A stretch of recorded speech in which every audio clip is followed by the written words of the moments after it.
Otep à tous, bien-aimés frères et sœurs. Entre la Chine et les États-Unis, la guerre a commencé. Une guerre commerciale. Les amis, la Chine avait un déficit, les États-Unis avaient un déficit commercial vis-à-vis de la Chine de 480 milliards de dollars en 2022. Ça a été réduit à 180 milliards de dollars en 2023. 2024, on s'attend à presque les mêmes chiffres. Et Donald Trump, pour compenser cela, il taxe les produits chinois à 10% d'augmentation. Il avait voulu faire plus, entre 25 et 50%. Mais le réalisme oblige, il est descendu à 10%. Mais même là, les Chinois ne sont pas d'accord. Eh oui, les Chinois ne sont pas d'accord. Que font les Chinois? Les Chinois disent que nous sommes les premiers acheteurs de votre GNL, le gaz naturel liquéfié. Donc, nous allons aussi augmenter les taxes de ce gaz-là à 15% de plus. Ça chauffe. Donald Trump ne peut pas faire autrement. Vous savez, le problème de Donald Trump, c'est qu'il a pensé que comme il a été élu ici aux États-Unis, il a été élu par le monde entier. Non, il a été élu aux États-Unis pour les problèmes américains, pas par le monde entier. Donc, il n'est pas le maître du monde entier, il ne contrôle pas le monde entier. De toutes les façons, l'Amérique est un pays en déclin. Ça, qu'on le veuille ou non, ça va de soi. À partir du moment où on attaque le dollar, on est en train d'attaquer l'économie américaine, la puissance américaine. L'Amérique n'est plus capable d'investir comme elle faisait avant. Elle est capable de faire des guerres, oui, de détruire les pays, mais elle n'est plus capable d'investir en tant que puissance économique du monde. Aujourd'hui, dans le monde, là, ceux qui investissent le plus, ce sont les Chinois. Ah oui, ce sont des milliards que les Chinois investissent chaque année en Afrique. Ce sont des milliers des gens convoyés au repos éternel que les États-Unis investissent chaque année en Afrique. Regardez la preuve. Congo démocratique. Combien qui tombent là à cause de l'Amérique? Parce que les Américains veulent les matières premières gratuitement. Là où les Chinois viennent, ils achètent. Parfois bon marché, mais ils achètent quand même à un gouvernement. Ils ne contournent pas le gouvernement pour créer une milice étatique comme l'armée rwandaise, qui est devenue une milice, et puis venir piller les matières premières. Ça ne se fait pas. Donc, si Donald Trump continue avec cette politique, surtout vis-à-vis de la Chine, la Russie, de toutes les façons, c'est même pas la peine, la Russie est sous embargo, et c'est même la Russie qui a déclenché la dédollarisation. C'est à cause de la Russie qu'il y a la dédollarisation. C'est ça le vrai problème des États-Unis d'Amérique. Parce que les États-Unis d'Amérique, tant que les gens achètent en dollars, les États-Unis font des bénéfices. Ils reçoivent de l'argent.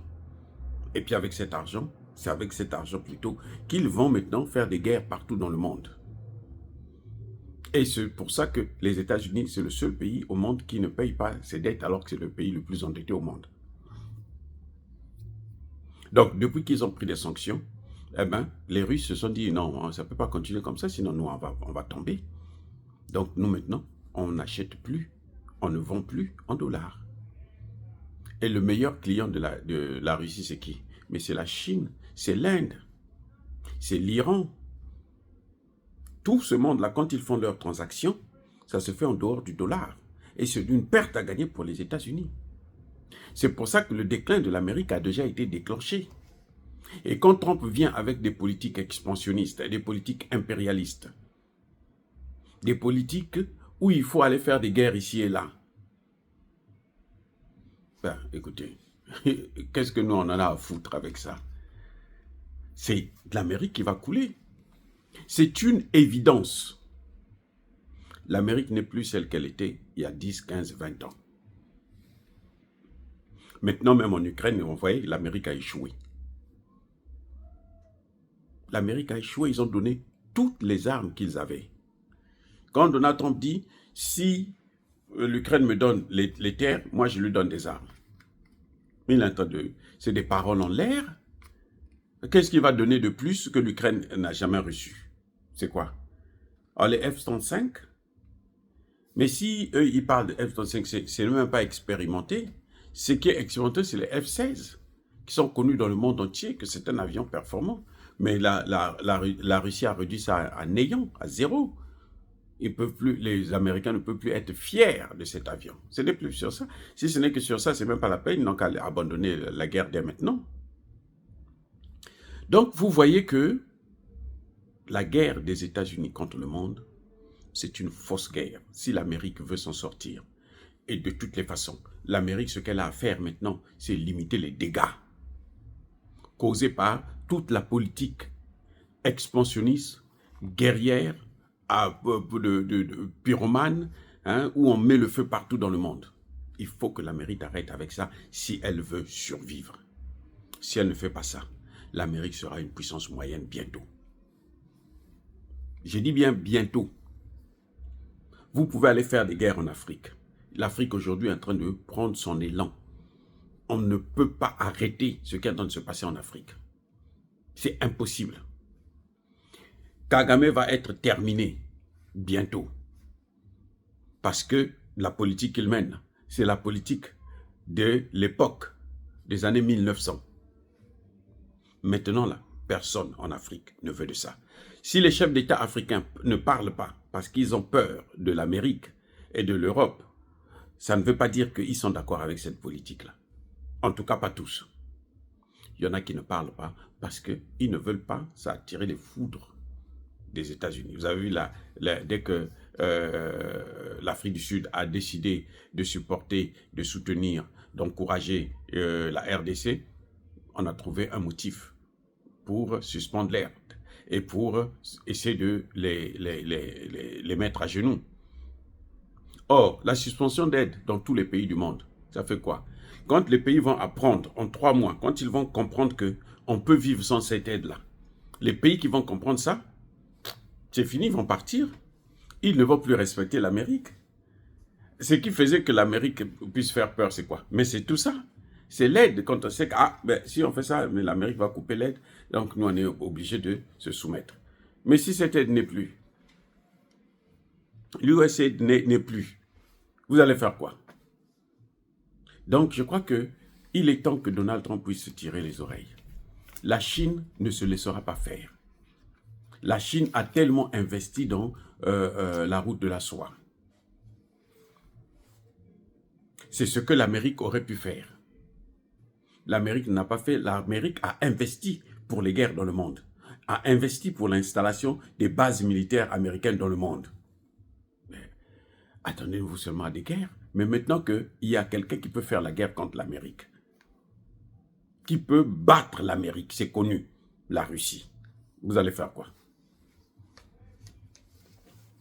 Le jour que Tshisekedi va seulement mettre pied en Russie, allez voir Poutine pour dire, bon, moi j'ai besoin de ton soutien, il faut que tu viennes m'aider à régler cette affaire. Vous allez voir que les Occidentaux vont arrêter de soutenir Kagame. Pour venir vers Tshisekedi pour dire, bon, qu'est-ce que tu veux qu'on te donne, comme ça tu n'amènes pas Poutine chez nous. Je répète, c'est ça justement. Le jour que Tshisekedi va aller en Russie, et il va signer des accords avec Poutine, le même jour, vous allez voir, Américains, Européens vont venir le voir, vont dire, bon, Kagame, écoute, retire tes troupes. Et Tshisekedi, qu'est-ce que tu veux qu'on te donne? Pour que tu nous laisses, maintenant, nous, on va exploiter les matières premières ici. Tu arrêtes avec la Russie. C'est tout, la solution, elle est là. Donc, c'est fini pour l'Amérique. Elle ne peut pas faire la guerre contre la Chine. La Chine a l'argent pour investir. L'Amérique a des militaires pour faire la guerre. Et personne ne veut la guerre. Et la guerre, elle le fait avec les pays pauvres, faibles. Elle ne peut pas faire ça contre la Chine. Taïwan est là, pourquoi ils n'ont pas attaqué? Elle a échoué en Ukraine. Donc, le président Donald Trump doit se méfier. L'arrogance, ce n'est pas bon. L'excès de zèle, ce n'est pas bon. Il a été élu pour l'Amérique, pour une politique américaine. Il n'a pas été élu par le monde pour dire que bon, c'est lui qui va commander le monde entier. C'est fini. Les amis, soyez bénis, abondamment bénis par le Dieu des Kémites et par nos ancêtres angélisés, mais que tous ceux qui persécutent le continent africain, le pillent et le déstabilisent, qu'ils soient noirs, blancs, chinois, arabes, juifs, indiens ou qui qu'ils soient punis, maudits, foudroyés, neutralisés, écrasés, effacés par le Dieu des Kémites et par nos ancêtres angélisés. Vive l'Afrique éternelle. J'ai dit et j'assume.